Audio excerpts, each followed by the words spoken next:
Maybe, you know, what happened to me can shed some light to the rest of the sports media out there that this goes on in our sport, that there are journalists who are afraid. Don't ever be afraid. It was very much appreciated.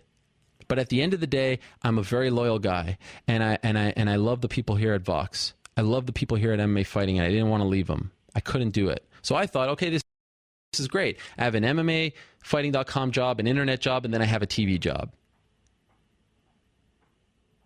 Great. I'm on UFC Tonight. I'm on the pre and post shows. And then I get to do my thing here, where I can just be myself. Well, May of 2012, I was told, I respectfully declined. I remember where I was. I respectfully declined the FoxSports.com deal. And then I was told I was off TV. May of 2012, I was told that I was off TV, off UFC Tonight, off the broadcasts, because I wasn't all in. And I remember having a conversation with Dana saying that, look, I'm just a loyal guy. I don't want to leave my friends and my colleagues at MMA Fighting. Can you please reconsider this? Because it's not that I'm not all in. I just really love working for these people, and I feel like I have the best of both worlds. And thankfully, he was like, all right, you can stay on the TV. UFC Tonight. Remember, they all kind of lumped them in together. So that was the first time that I felt like, all right, this is, you know, this could be taken away at any moment's notice. September of 2012, it was UFC 152, and, you know,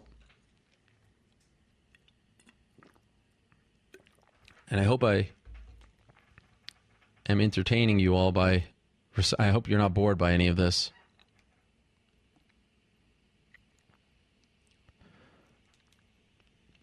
September of 2012, you know, for me, the main event is the most important thing. You know, you stand backstage at these events, and more often than not, I have to say, like, I always left frustrated, because here I am saying to myself, you know, I'm the guy, I'm the best, I'm Craig Sager, I'm Howard Cosell. You know, I want to interview the big names. I want to interview everyone, but like, the reason you're there is the main event. And I remember September of 2012, UFC 152, John Jones beats Vitor Belfort. And at the end of the show, he does a talkback with the studio in LA. And I'm saying to myself, like, look, I'm here standing back here in Toronto. I've been standing here for 7 hours backstage. I never get to step foot in the arena. You know, can I at least interview the main event? Can I at least do that? I mean, that's why we're here. Could you imagine if Craig Sager or Rachel Nichols or Doris Burke or Ken Rosenthal is at a sporting event and they let them interview everyone but LeBron James or Stephen Curry or the guy who wins the game at the end, the game-winning shot, game-winning home run. You can interview everyone up until that point, but once the big moment happens, you're out. What is that? I mean, yeah, that might make me, you could call me egotistical, selfish, whatever, but I said this to many people. As Keyshawn Johnson once said, just give me the ball. I want to pitch in the ninth. I want to score a touchdown. I want to be that guy. I want to prove that I could be that guy. And so those talkbacks would kill me. And it kind of all started at 152, and I said to a producer, I was like, I would really love to do this interview.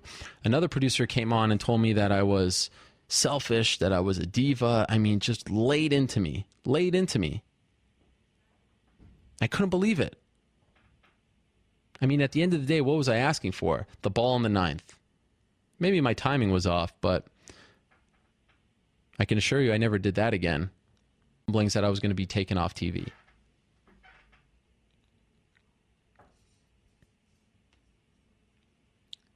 In 2013, I got the Dominic Cruz Renan Barão news, and I tried to confirm it. And then moments later, it was given to someone else. And I remember having a conversation with Dana White. He was getting his kids ready for school. It was great. You know, it was rare that I got to speak to him on that level. But I remember talking to him and saying, like, man, this is tough. You know, I went to the UFC to confirm. And he said, why? You got it. You had it. Go for it. He said, listen to me.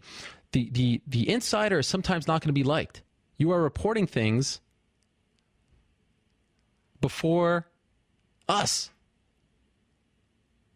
But if you got it, You got to go with it. You have to have thicker skin.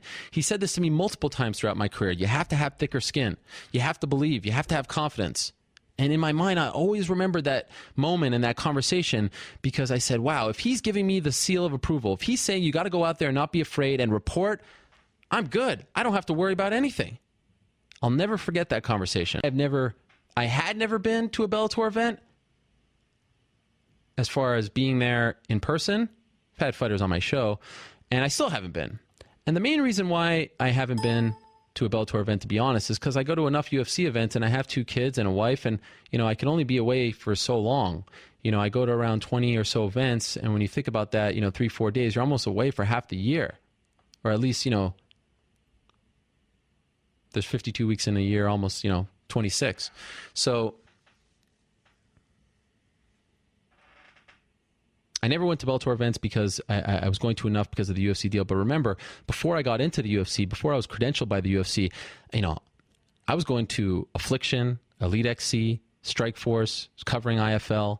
I mean, I'll never forget those people. Those, you know, those PR people that brought me in, you know, the Micah Fraumitzes of the world, the Jerry Milanis of the world, John Beiruti, BZA, those guys were giving me opportunities that the UFC wasn't.